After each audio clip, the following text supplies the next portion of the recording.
And now, without further ado, we've got Juan Sequeda from data.world. Hello. Hey, Kate, how are you doing? I'm doing great. I love your shirt with the little owl, your data.world shirt. Yeah, so I just said hello, Kate, and then my Siri just came up on my flashlight. So talk about voice recognition here. So right. So I know your topic for the conference is designing and building enterprise knowledge graphs from relational databases. And I just wanted to chat a bit about that. And in a nutshell, how do you actually create a knowledge graph? yeah, so first of all, just to kind of complement what Francois was saying, for a knowledge graph is really you're enabled to integrate knowledge and data at scale, right? Where you really want to be able to create, represent these real world concepts and relationships as first class citizens, and this is all represented in the form of a graph. So usually people will create knowledge graphs from all different types of sources, let it be unstructured sources like text, documents, or from structured sources like relational databases. And a large of the large companies, the Googles of the world, right, their goal is to be able to automatically create knowledge graphs, usually from more unstructured sources because they're crawling the web, because they're taking data from Wikipedia and stuff, and they're using a lot of automated techniques like from NLP techniques and machine learning techniques. So that's one focus of it. My particular focus, and which is the focus of the tutorial, is to be able to create these knowledge graphs from relational databases. And specifically, we're talking about like the enterprise setting. So in an enterprise, you have really large, complex databases, right? We're talking about thousands of tables and tens of thousands of attributes. And this is just one database.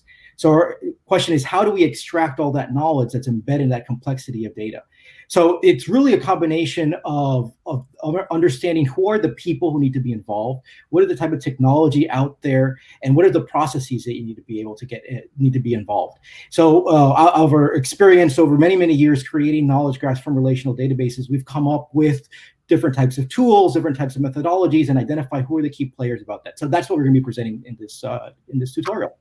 Great. And I know you've been advocating for a new role called the knowledge scientist. Can you talk a little bit about what that role would entail? Yeah, so as I just mentioned, to create knowledge graphs, there's these kind of going to have people, the process, and the tools. And part of the people is this new role that we've identified, which is the knowledge scientist. The knowledge scientist is really it's a person who builds the bridges between the business needs and actually the data. They're that bridge between the producers of data, like data engineers and data stewards, and the consumers of data, like data analysts and data scientists. So a knowledge scientist is a person, that role that can work with the consumers to help model the business, understand what things mean, because people will use one word to mean three different things, or three different words to mean the same thing. And then they'll work with the producers of data to figure out where this is actually in the data. So they're basically people persons with like business folks, and they're geeks with the IT folks. And you can see the role of a knowledge scientist just like a product manager. And they're the ones who should be responsible for the data. So we're really pushing this new role. And if you're more questions, if you're more information, actually, we just launched the site today. You should take a look at knowledgescientist.org for more information. Knowledgescientist.org. Great. I'll put that in the comments so people can go ahead. I'll put the link in there. Knowledgescientist.org. Cool. Well, Juan, thank you so much. Folks, if you're interested in joining that session, you can, sign up for the Knowledge Graph Conference and hear more information about Juan Sequeda's work. So thank you so much, Juan. I'm going to go ahead and continue spinning the wheel and bring on our next speaker. So thank you so much.